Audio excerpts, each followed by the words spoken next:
আসসালামু আলাইকুম। কুড়িগ্রাম লালমনিরহাট পল্লী বিদ্যুৎ সমিতির নিয়োগ বিজ্ঞপ্তি প্রকাশিত হয়েছে, যেখানে পদের নাম সহকারী ক্যাশিয়ার। মহিলা প্রার্থীদের অগ্রাধিকার দেওয়া হবে।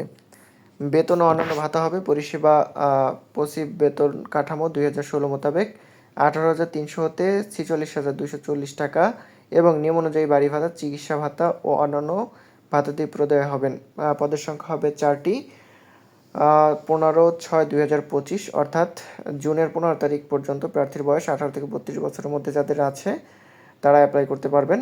যোগ্যতা অভিজ্ঞতার মধ্যে রয়েছে এসএসসি বা সমান পাশে 5 স্কেলের মধ্যে 3 পেয়ে উত্তীর্ণ হতে হবে। কম্পিউটারে প্রতি মিনিটে 10 শব্দ বাংলা এবং ইংরেজিতে ন্যূনতম 30 শব্দ টাইপিংয়ে সক্ষম হতে হবে। অফিস যন্ত্রপাতি ও কম্পিউটার চালানোর অভিজ্ঞতা থাকতে হবে। সহকারী কেশিয়ার পদে নির্বাচিত প্রার্থীকে জামানত হিসেবে 20,000 টাকা প্রদান করতে হবে। ভাতাদি প্রদায় হবে। প্রার্থীর গ্রাহকের সাথে স্বতঃস্ফূর্ত আচরণ করার সক্ষমতা থাকতে হবে।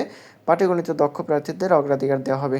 যে সকল জেলার প্রার্থীগণ আবেদন করতে পারবেন, অত্র পসিবের ভৌগোলিক এলাকা ব্যতীত সকল জেলার স্থায়ী বাসিন্দা ভৌগোলিক এলাকার তালিকা ওয়েবসাইটে দেওয়া আছে।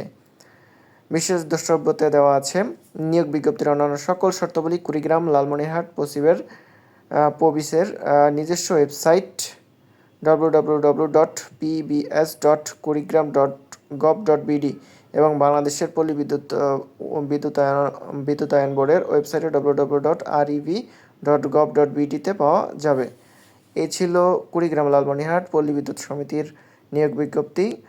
সো বন্ধুরা, আপনারা যদি আরও অন্যান্য চাকরির বিজ্ঞপ্তি খুব তাড়াতাড়ি দেখতে চান বা নিয়োগ বিজ্ঞপ্তি পেতে চান, তাহলে অবশ্যই আমাদের চ্যানেলটিকে সাবস্ক্রাইব করবেন। ধন্যবাদ সবাইকে। আসসালামু আলাইকুম।